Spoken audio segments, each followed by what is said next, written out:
Hello বন্ধুরা, আসসালামু আলাইকুম। আমি এখন আছি খুলনা নিরালা, যে নতুন 300 ফিট রাস্তা হয়েছে সে জায়গা আমি এখন আছি বর্তমানে। এই যে দেখুন সেই 300 ফিট রাস্তা, এখানে অনেক বড় রাস্তা করছে। এখান থেকে ডাইরেক্ট নিরালা বাইপাস ধরে রাস্তাটা যে কোনো কারো কাছে জিজ্ঞাসা করলে আপনাদের বলে দেবে। রাস্তাটা নিয়ে ডাইরেক্ট এই যে দেখতে পারতেছেন, এই রাস্তা নিয়ে ডাইরেক্ট সামনে হাইওয়ে রোড। এই মনে করেন ওই জায়গাতে ডাইরেক্ট আপনি এদিকে রূপসা চলে যেতে পারেন। আর এদিকে হলো যে আপনার ভিতর দিকে গেলে নিরালা পাবেন, নিরালা। আর ওদিক থেকে আমরা আসছি, এসে এদিকে রূপসা এদিকে চলে যাওয়া যায়। তো এই রাস্তাটা আপনার যদি যারা মোটরসাইকেল চালানো শিখতে পারেন, শিখতে চান, অথবা প্রাইভেট কার চালানো শিখতে চান, তারা এসে এই জায়গা চালানো শিখতে পারেন। কারণ অনেক বড় একটা রাস্তা, এই জায়গা খুব অ্যাক্সিডেন্ট হওয়ার সম্ভাবনা অনেক কম।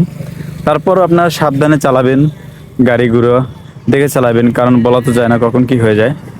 তো এই যে দেখুন অনেকে বাইপাস ধরে, রাস্তায় বাইপাস ধরে মোটরসাইকেলগুলো যাচ্ছে। এই যে দেখুন খুব সুন্দর একটা রাস্তা। তো আপনারা যদি আসতে চান এই জায়গায় আসতে পারেন, এসে ঘুরে যেতে পারেন। আর যারা মোটরসাইকেল চালানো শিখতে চান অথবা প্রাইভেট কার চালানো শিখতে চান, এই রাস্তায় এসে শিখতে পারেন। অনেক সুন্দর বড় একটা রাস্তা। তো আজকের ভিডিওটা এই পর্যন্ত। ভিডিওটা ভালো লাগলে ভিডিওতে একটা লাইক দিয়ে চ্যানেলটিকে অবশ্যই সাবস্ক্রাইব করে দিবেন। আর আমাকে কমেন্ট করে জানাবেন যে এই ভিডিওটা আপনাদের কাছে কেমন লাগছে। ধন্যবাদ সবাইকে।